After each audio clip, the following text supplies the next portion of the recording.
Young છોકરા 18-20 વર્ષના, સાહેબ 4 દીકરીનો બાપ છું, જોઈન્ટ ફેમિલીમાં રહું છું. મારો ભાઈ 2001માં ગુજરી ગયો, પણ આજે પણ મારા ભાભી, એના 3 બાળકો, મારા 3 બાળકો, મારી વાઈફ, મારી મધર, અમે એક જ ઘરમાં રહીએ છીએ. જે ભાઈનો ના થાય ને કોઈનો ના થાય, સાહેબ યાદ રાખો. This is our culture. પણ આ બધું ભૂલાઈ ગયું અને માણસ પૈસા અને સેક્સની આંધળી દોડમાં પડી ગયો. અરે પૈસા અને સેક્સમાં તાકાત હોત ને તો બૌદ્ધ અને મહાવીરે છોડ્યા જ ના હોત. ધો ઇટ ઇઝ રિક્વાયર્ડ. કેટલા જોઈએ? 80 વર્ષનો કાકો હોય, 100 વીઘા જમીન હોય, બંગડીવાળી ગાડી હોય, તો એ કાકો શું કે બાજુનું ખેતર લેવાઈ જાય તો હાલ. એટલે મરી યાર, હવે કેટલા ભેગા કરશે? કેટલું જોઈએ હતા? એ દિલ માગે મોર. અને એક દિવસ પેપરમાં આવે, શું થયું? કાકા ગયા શ્વાસ લેવાનું ભૂલી ગયા. તમે તો કહી દો અડધો કલાક મોડા પડ્યા. તમને 2 મહિના પહેલા ખબર હતી કે નોટ અહીંયા આવશે? હે ને, આઈ એમ હિયર. હે, તમે મંદિર જતા હોસ્પિટલ જતા કૂતરું બટકું ભરી જાય, તમે ક્યાં બટકું ભરવા ગયા હતા? અને યુવાનીમાં તમે જોજો, પ્રેમ બીજો કરે, લગ્ન બીજો કરી જાય. આ બધું થવું જોરદાર. There is a hard mathematics. અહીંયા ગળું દબાવવાની શરૂઆત પગ દબાવવાથી થાય. અહીંયા દુશ્મન બનાવવાની શરૂઆત મિત્ર બનાવવાથી થાય. અને અહીંયા ધૃણા કરવાની શરૂઆત પ્રેમ કરવાથી થાય. અહીંયા બધી જ નર્કની દુકાનો ઉપર સ્વર્ગની તકતીઓ મારેલી. આપણે છેતરાઈ જઈએ. જીવન શું છે, આપણો જન્મ કેમ થયો, રામ જાણે આવી ગયા તો આવી ગયા, મા બાપને ખબર. We are here for a reason. આપણે સેક્સ અને પૈસા કમાવા નથી આવ્યા. We are here for a reason. પણ આ રીઝન કહેવાનું કામ હતું એજ્યુકેશન સિસ્ટમ, ધર્મગુરુઓ. કોઈએ કહ્યું નહીં. મંદિરમાં જાત પૂછે હિન્દુ છો, અલ્લા શંકર ભગવાન હિન્દુ હતા. મસ્જિદમાં જાત પૂછે કે તું મુસલમાન છે, અલ્લાહ મુસલમાન હતા. આખું કન્ડિશનિંગ જ બોગસ થઈ ગયું.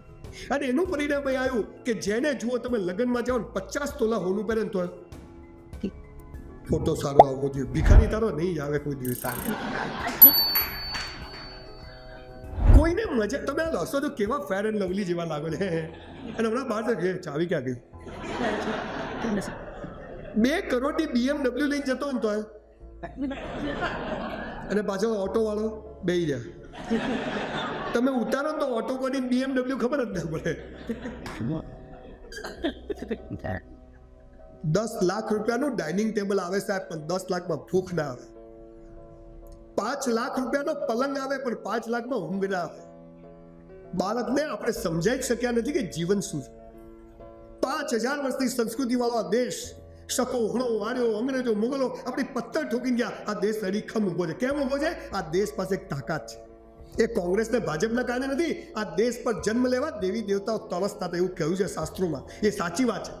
અને આપણને આ દેશમાં જન્મ મળે, હું શું કરું? તું લટકી જા, પંખા સાથે પૂરું થાય બેઠું. હું હમણાં VS મેડિકલમાં ગયો, છોકરો મેડિકલ પગે પડ્યો, મને કહે સાહેબ મરી જાઉં.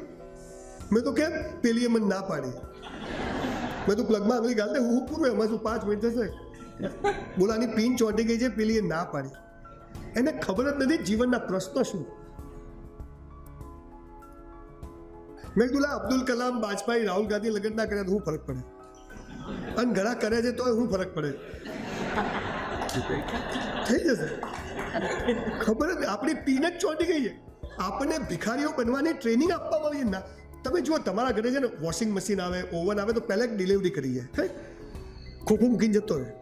પછી કે બેન કાલે કંપનીમાંથી માણસ આવે, બીજા દિવસે ભાઈ વળી થેલી લાવે, બેન મશીન ક્યાં છે? એ શું કરે? ઇન્સ્ટોલ કરે. જો બેન આમ કરજો, નહીં તો કોલસો થઈ જશે કેકનો. આ વોશિંગ મશીન છે, આવી રીતે કરજો, આટલું પાણી, આટલો પાવડર, એને ઇન્સ્ટોલેશન કરે. એક ડિલિવરી કરી જાય, બીજો ઇન્સ્ટોલેશન કરી જાય, તો એ વસ્તુ બરાબર ચાલે. આપણા બધાના કેસમાં શું થયું? We all are delivered in this beautiful world, but yet we are not installed. ચાલે છે આ installation. You know the meaning of education. To educate. To educate means તમારી અંદરની શક્તિને બહાર લાવે.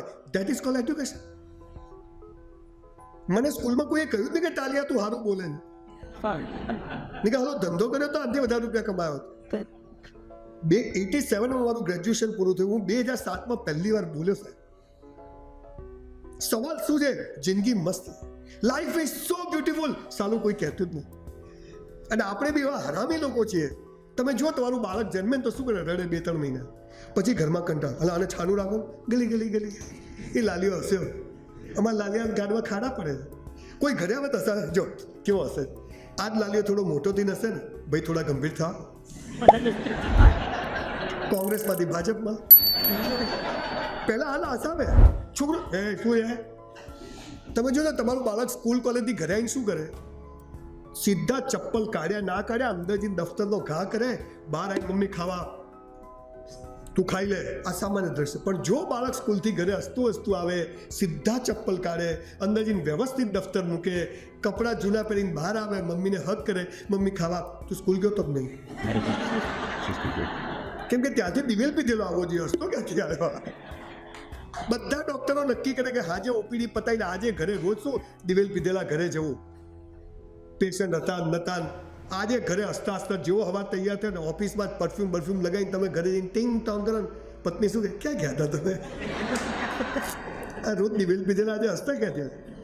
તમે ઘરે જાઓ, તમારી પત્નીએ નક્કી કર્યું કે સંજયભાઈ કીધું છે આજથી મોજ કરવી છે. પતિ ઘરે આવે, કોઈ ગાઉન બાઉનની મસ્ત સાડી પહેરવી છે, ચાલો કરીને પાણીનો ગ્લાસ લઈને ઉભા રહ્યો. ડોક્ટર ઘરે ટિંગ ટોંગ કોના ઘેર આવી ગયો? વિચાર. તમે જેને ગુરુ કર્યા છે, ધર્મગુરુ, તમે એની પાસે જાઓ, તેરા કલ્યાણ હો, તારું ઘર હરી ગયો છે આખો. પણ જો ગુરુ પાસે ખિસ્સામાં હાથ નાખી જાઓ, ગુરુજી મજા, એકદમ મજા, ગુરુ ટેન્શનમાં.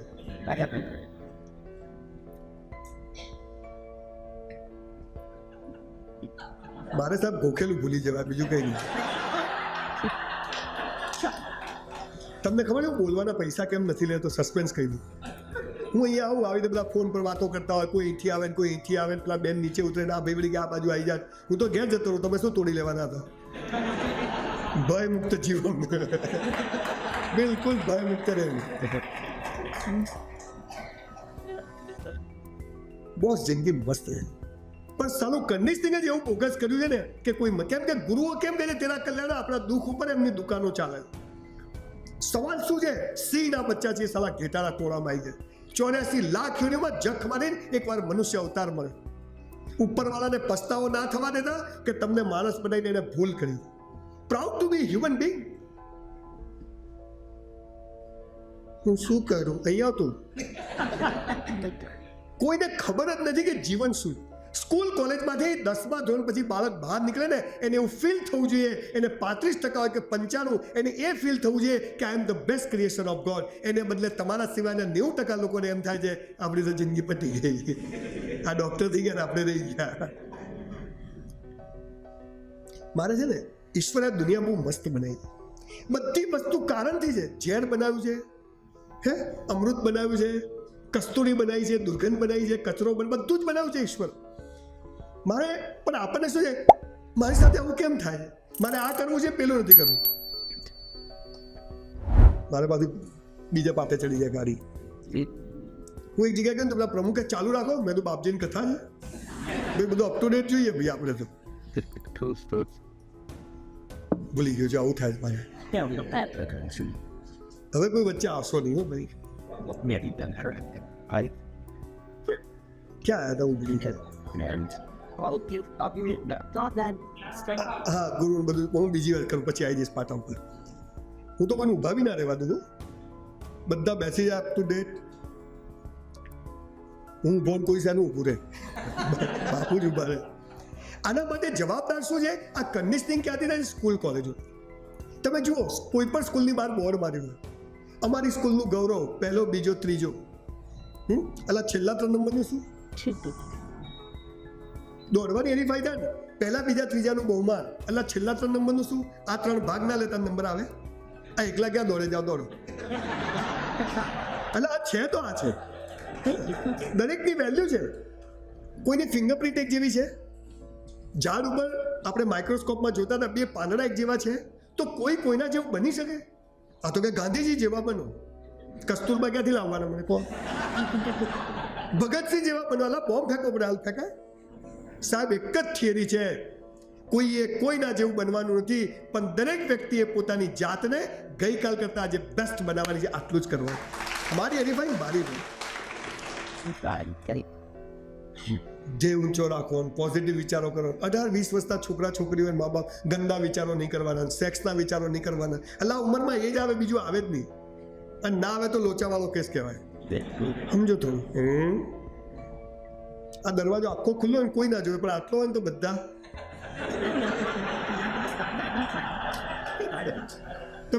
ડૉક્ટર સાહેબ તમે જો આટલા નાના છોકરા છોકરી હોય ને, એને સેક્સ શું કી શું હક શું કંઈ ખબર નથી. એ ટીવીમાં જો બધા કરે છે, એટલે એ રમતા રમતા એ પણ એવું કરે. એને ખબર નથી આનું મિનિંગ શું થાય, અને એ ગંદુ બી નથી. હે શું કરે, એને એમ થાય કે આવું કરાય નહીં. મોટા થાય દીકરા દીકરીઓ, મારી દીકરીઓ 18-20 વર્ષની હોય, કોલેજમાં એને ગમતા છોકરા જોડે જ ઊભી હોય, સરસ વાતચીત કરતા ને એવામાં જ કોઈ પ્રોફેસર કે આપણા ગામના કોઈ કાકા નીકળે, તમને આના માટે અહીં મોકલ્યા છે, છોકરી આ બાજુ છોકરો આ બાજુ, કાલ મળશું. મારી ઉંમર થાય 54-55 વર્ષ થયા, કોઈ બેન સરસ અહીંયા મળ્યા, ઓળખાણ થઈ હોય, રસ્તામાં ક્યાંક ઊભા હોય, ડૉક્ટર સાહેબ અલા સંજયભાઈ આવું મને, અલા કરવાનું ક્યારે કરવાનું. એક ચીજ સાલી આપણને સાચી નથી શીખવાડી. એક ગરીબ ઘરમાં જન્મે, van I was in 8th standard, મેં ઘરે ઝઘડો કર્યો. મારા બાપુજી કીધું સાયકલ લાવી આપ. મને કે કેમ? મેં તો બધા સ્કૂટર લઈને આવે, લ્યુના લઈને આપણે ચાલતા. મને કે આપણે ગરીબ છીએ. મેં તો ગરીબ એટલે શું? મને કે હાંધા ના મળે. મેં તો સાયકલ લાવી આપો ને તો સ્કૂલ નહીં જવું. અને એ દિવસે મારા અભણ બાપે મને જે વાત કરી, and that was the turning point of my life. It's change my entire thought process of life. મને કે સાલા કોઈ કરોડપતિ ત્યાં જન્મ્યો હતો, સાલી વાત સાચી, અહીંયા શું કરવા? ધીરુભાઈ અંબાણી ત્યાં જન્મ્યા તો મજા આવી જાય, પણ મેં આવી ગયા તો આવી ગયા, ક્યાં જન્મ લેવો આપણા હાથમાં છે? મેં તો એ તો મારા હાથમાં નથી. મને કે બધું તારા હાથમાં. મેં તો કેવી રીતે? મને કે બેટા ખૂબ કસરત કર, ખૂબ ચોપડીઓ, I got very good parents, ખૂબ ચોપડીઓ વાંચ, ખૂબ કસરત કર, અને તને ગમે એમ જીવ, ભગવાન બધું જ આપશે.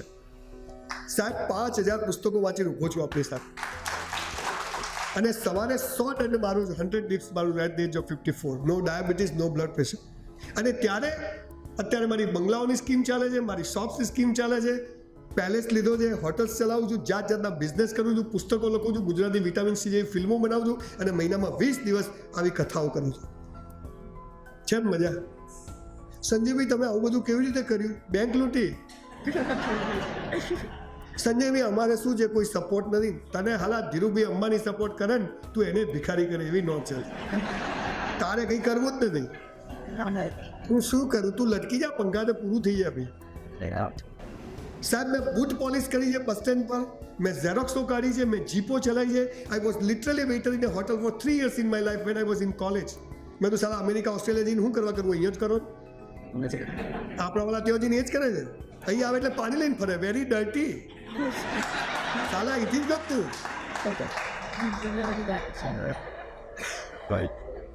Very hot. તારી હાથ પેઢી અહીં જન્મી ટપોડ. We are હિપોક્રેટ્સ. બધું જીવન બીજાને બતાવવા જેવું, અને એમાં માણસ ખોવાઈ ગયો. પાપ અને પુણ્યના નામે ડફોળ બનાવ્યા, સ્વર્ગ અને નર્કના નામે પણ. સ્વર્ગ અને નર્કમાં મળશે, એટલે અહીંયા બધું મળે જ ભાઈ. દૂધની નદીઓ અહીંયા આખી ડેરીઓ છે, અપ્સરાઓ અહીં ઘણી જ છે ભાઈ. આ અમેરિકા વાળા મંગળ સુધી ફર્યા કંઈ આવતું જ નથી, બધું અહીં જ છે. પાપ અને આ કરાય ના કરાય, ડુંગળી ખવાય આ ના ખવાય, આવું કરાય, કીડી પર પગાવે આમ કરાય, કેટલા રેસ્ટ્રિક્શન. આપણને છે ને, આપણે કે સ્વર્ગ અને નર્ક, એટલે તું જઈએ. આ જે લોકો આપણને કહે છે જઈએ, મારો અનુભવ મારે જ કામ આવે, તમારો હોય, મારો અનુભવ તમને કામ ન લાગે. બધું ખોટું. પાપ અને પુણ્યની સાચી વ્યાખ્યા કરો. Actually my subject is fearless life. તમને જ્યાં સુધી બધા ક્યાં દારૂ છોડાવી દો, એટલે પેલા પીતો કેમ થયો? છોડાવો પછી પેલા પીતો, પેલા જડમાં તો જાઓ. આપણને સાચી વાત કોઈ કહેતું નથી. પાપ અને પુણ્ય, ધર્મ, કર્મ, એટલું બધું કન્ડિશનિંગ બોગસ થઈ ગયું છે, અને એ જ ગંદકી આપણે આપણા બાળકોને પાસ ઓન કરીએ. તમે જુઓ, તમે કોઈ લગ્નમાં જાઓ ને, હસબન્ડ વાઈફ કેવા તૈયાર થઈ જાય. પત્ની 4-5 તો સાડી બદલી કાઢે, પતિઓ 4-5 શર્ટ બદલી કાઢે, આખી પથારી ભરાઈ જાય. નથી સારી. બહાર નીકળે એટલે હિરોઈન. ઘણી વાર તો મારી વાઈફને છે, મને એમ થાય મારું બહેરું છે એક બીજાનું હોય. તમને થતું હશે એવું? અને ઘરમાં તો કામવાળી ગઈ, ઘરવાળી કંઈ ખબર જ ના પડે.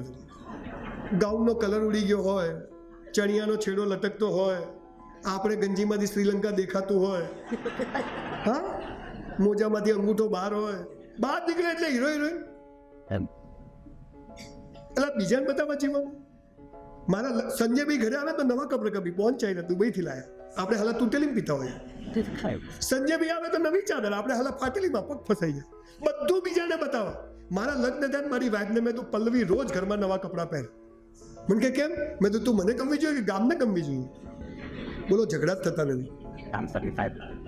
બહેનો સિરિયલો જોઈને એટલું તો શીખો કે ઘરમાં મસ્ત રહેવાનું બીજું તે આવે છે.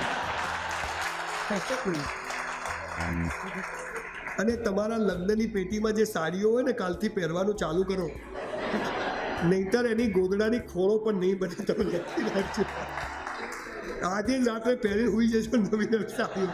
અને ડોક્ટરો બધા લગ્નના સૂટ ભલે ના થાય, ખેંચી આપણે જીવતા જ નથી.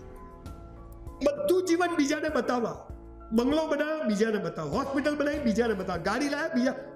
સાહેબ, તમને ખબર છે પાપ અને પુણ્યની સ્પેશિયલ વ્યાખ્યા છે સંજય રાવલ. જે બીજાને બતાવવા કરો ને એ બધું પાપ, અને પોતાને બતાવવા કરો ને એ પુણ્ય. આટલી જ વ્યાખ્યા. હું કોટી પહેરતો નથી, પણ જે એસી ઓલો ને તો પહેરું કે મને ઠંડી સહન થતી નથી, એટલે હું પહેરું જ. બાકી કે તમને બતાવવા નથી પહેરી. બાકી હવાથી આ શર્ટ પહેર્યું છે એ જ પહેરીને આવી ગયો છે. હે ને? મૂળ વાત શું છે કે આપણી અંદરની શક્તિને ઉજાગર એ વાત જ શીખવી નહીં. તમે નસીબદાર છો, ડૉક્ટર છો. હું તો તમને પૃથ્વી પરના જીવતા જાગતા ભગવાન કહું છું સાહેબ, જરાય અતિશોક્તિ નથી કહેતો. પણ ડૉક્ટર પાસે જાઓ, એની બહાર રિસેપ્શન પરના માણસને મળો, શું છે બેન સાહેબ છે, નામ બોલો. એવી ડાકુ જેવી બેઠી હોય બેન, જૂનો કે નવો? બેન નવો. 500 ચપ્પલ બહાર અલા 2000 છે બેન, કોઈક લઈ જશે. એ પછી 20 રૂપિયાના ગંજ જેવા સ્લીપર પહેરીને બેઠી હોય, ચાલે છે. મૂળ વાત શું છે? જિંદગી બહુ મસ્ત. આપણો જન્મ જ હસવા થયો, આપણો જન્મ જ મજા કરવા થયો. પણ આપણું કન્ડિશનિંગ એવું કર્યું છે કે આપણે કાલ અને કાલ સાલી આવતી નથી. કાલ આવતી નથી. ગઈકાલ એટલે કાલ, આવતીકાલ એટલે કાલ, અને બે કાલ વચ્ચે જે હોય એ આજ, અને એને જીવવાની છે. પણ એ કોઈ જીવતું નથી. તારીખો પર, અને 12 વાગે ઈચ્છા થાય તો આઈસ્ક્રીમ ખાવા નીકળી પડો, 12 વાગે રાત્રે ઈચ્છા થાય વરસાદમાં પલળવા જાઓ, 12 વાગે ઈચ્છા થાય 2 વાગે હું 12 વાગે સેલ ભરીને પાલનપુર જવું છે, પાલનપુર જવું. ના આપણે તો આટલી એફડી, આટલા મિચિલ પેન, આટલું આમ. અને એમાંય પાછા મગજની અણી કરી તો અમારા જેવા મોટિવેશનલ સ્પીકર હોય, સ્કૂલમાં જાય છોકરાઓની પથ્થરી ફેરવી નાખે. કેવું કે ખબર? જો વિદ્યાર્થીઓ આઈન્સ્ટાઈને એના મગજનો 5% જ ઉપયોગ કર્યો હતો, આપણે કે સાલા હું તો માઇનસમાં છું કે શું? સાલા આવું શીખવા